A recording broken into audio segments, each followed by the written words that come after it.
recently you were the first late night host to joke about the CEO assassination. I don't know if you realize Oh, that you were the first. no, But I didn't.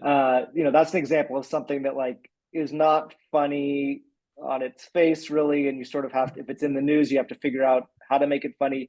Were there Yeah. conversations about whether to talk about that story or how to talk about it? Yeah, yeah, it's a good question. I mean, this is why you're someone who loves comedy, you care about, or at least you're interested in the nuts and bolts of it. Yeah, it is a discussion because you want to, like, again, you don't want to be tasteless, right? When you're doing comedy. At least we don't want to be. So what's the path forward? And, on a very surface level, that piece of news is in the news. Everyone is kind of talking about it at that moment. So to not talk about it, it feels a little bit it feels like you're making the show a little bit irrelevant to today's news. Is that the biggest deal? No. We can live with, being irrelevant for one day. We do a show every single Yeah, day. or So choose to it talk about something else that exactly, people are. Yeah, exactly. So is it life and death for us? No. But is that what as a show we should be doing? That's where the discussion comes in, right? And so, at the show we don't want to be tasteless. So it took us a while to figure out the pathway in, and we kind of realized like the coverage of obviously what happened is awful and it's a tragedy and it shouldn't happen to anyone and we don't condone it at all. But we go back to our basics, which is covering the coverage of it, right? Like the yeah. making fun of how ridiculous the coverage of this horrible incident is in the news. And then that was kind of our way through, I think. Yeah, you Um, did have a pretty pointed joke. This was before the suspect was caught, that it was going to be hard to narrow it down to, all the people who hate their health insurance. So and have I felt guns. like Yeah. that was definitely a commentary on, where people's heads were at about it too. Right, about broader society, right. We're making it about we're trying to satirize the climate in America that led to this, and not so much, Yeah, make fun of the yeah, the tragedy incident of itself. yeah, Yeah. the incident itself, yeah. Um, in general, when you're hosting the show, do you have a lot of input about what stories you're covering, or what is like your role on those days when you're the host? Yeah, good question. I'm there in the morning and we look at all the news stories and I pick it with everyone else at the show. We've been doing it a long time, so the things that are in the zeitgeist are very apparent, Hmm. unless it's a very slow news day, but usually what we should be talking about is it's pretty obvious, and so from there we pick out the stories, we figure out the jokes. But to answer your question, very much involved in it. Just like everyone at the show, it's a team effort. It's a team effort. Yeah. Mhm. I'm curious because I was reading an interview with you where you said that it didn't even really occur to you that you could take over as host after Trevor Yeah. Noah left. Like it wasn't something that you were thinking Yes. about. Um, Wow, you you did know, your research. Yeah, yeah. yeah, I think the words you said was you didn't think you were capable of doing it. Now that you've Right. been hosting regularly, has that changed? Do you think about it differently? I don't know that the show is looking Uh, for a permanent host at this point, but do you think about that any differently in terms of your capabilities? yeah, I mean, Daniel Kitson had a whole show about this, about how everything seems impossible until you do it. And Hmm. I'm gonna attribute him with that quote and not Kevin Garnett, but that's my go-to for impossible is Yeah, nothing. yeah.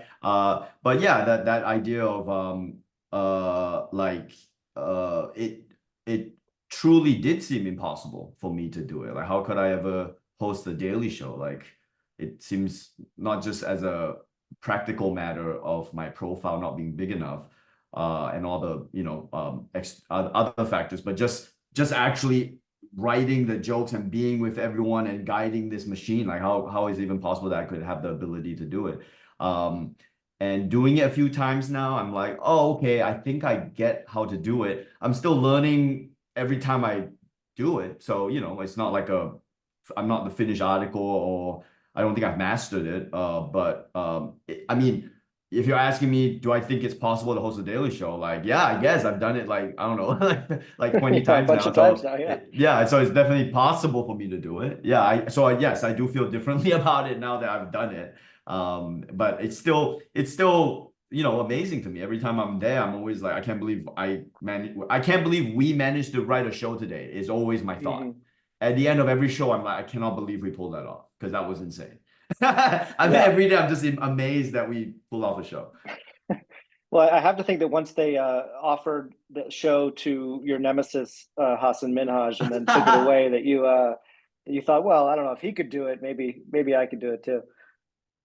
Yeah, I think um I honestly feel like anyone who has been a correspondent at the Daily Show can definitely do the job because we've been in the building. We've gone through battles together. We know everyone there.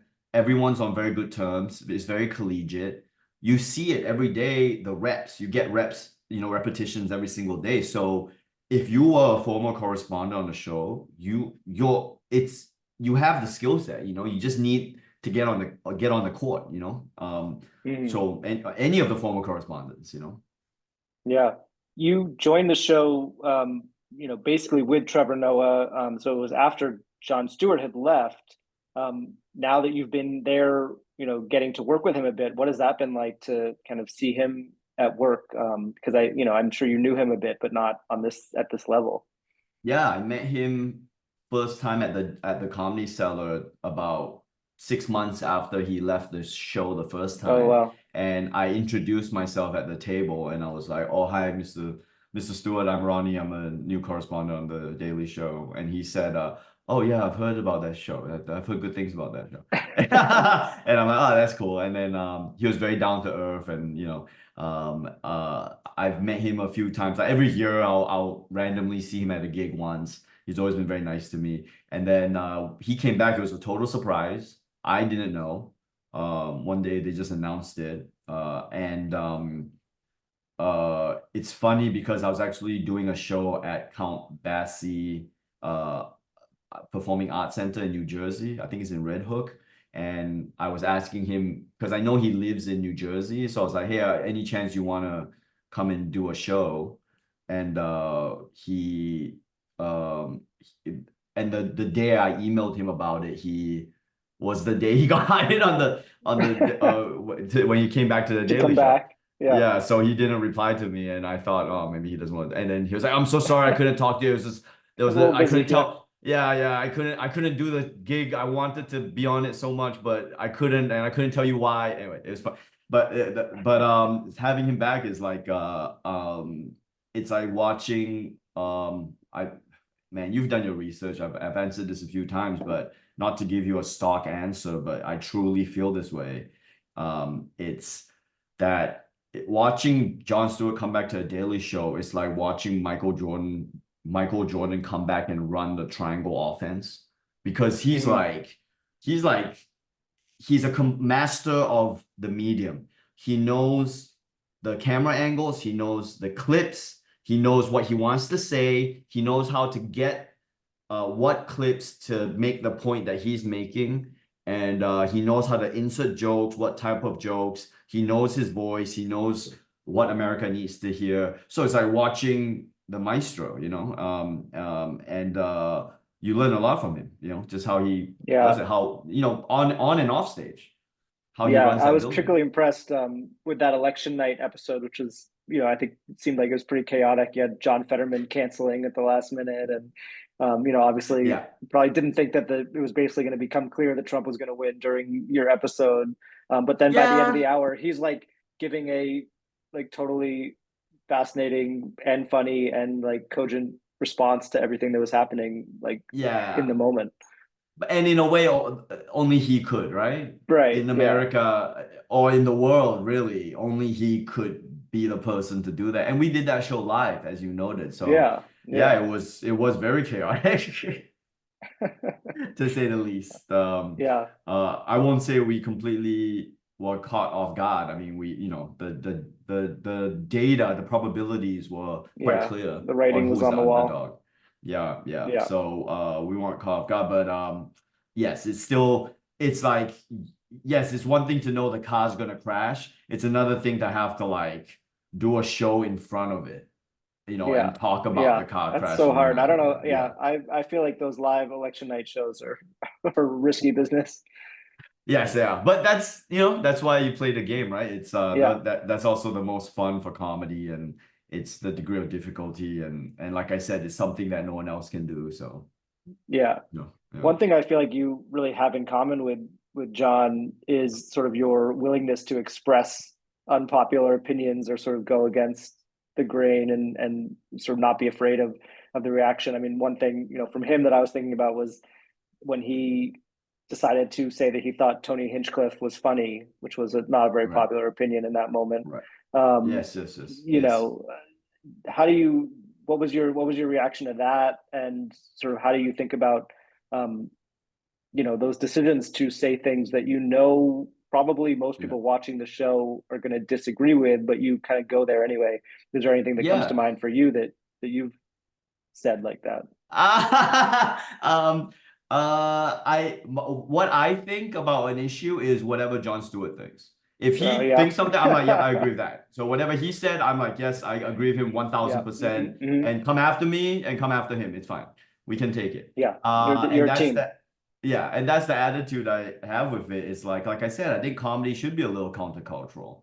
Like I don't think comedy should be pandering to anyone. I think there's a level of authenticity you need to what your thoughts are, and you gotta hit it. And if it if it can describe reality authentically, I think people get behind it. In fact, I think sometimes people get mad because it is hitting something authentically, Hmm. and you have to be able to take it. And I think like a lot of the job of a professional comedian now, whether you're on the Daily Show or not, is knowing how to not overreact to other people's overreaction. I think Mm. that's a key part of being a professional comic right now. Because if not, you're going to be constantly chasing the tail of someone who's chasing your tail. And oftentimes it's like five people. And then you make it sound like it's the whole world who's, saying something that disagreeing with you when really no one disagrees with you, or no one even cares or knows that you said it. So I think you have to stand strong and not overreact to other people's overreactions. And as for me personally, that's nice of you to say that. I hope I live up to the fearless mantle that my comedy heroes have, because the people I Hmm. admire are kind of fearless in comedy. I'm sure there's many things I've said that has pissed many people off. I I think it's fair to say, yeah, lots of I've had some people come after me for various things, but I think that's the nature of a political satire show, right? Like Yeah. politics, Yeah. it's you if you can't take the heat, like Yeah. There you're in was the there was wrong one gig. I saw on I think you were on Kimmel when you said that you wanted to have conservatives in this country who aren't fucking morons. Yeah, yeah. And I think that was actually a really centrist thing to say, to be Yeah, honest. it Like, was. the I think you might have pissed the off both sides on that one. yeah, maybe. Because I opened it by saying like the history of America, which is very young, constantly has been swinging left to right, especially in the last 150 years. So that swing is almost a predictable swing. It doesn't mean that something horrible is going to happen or whatever. I come from a conservative country. Conservative mindsets are not inherently wrong or evil. And I just said we just don't want fucking idiots. We don't want conservatives or fucking idiots. And by the way, I probably would have said we don't want whatever left-wing people who are fucking idiots. We don't want Yeah. fucking idiots. And if you're angry at that, you might be a fucking idiot. Like Yeah. that's how I Yeah. feel about it. Like it's a very centrist statement.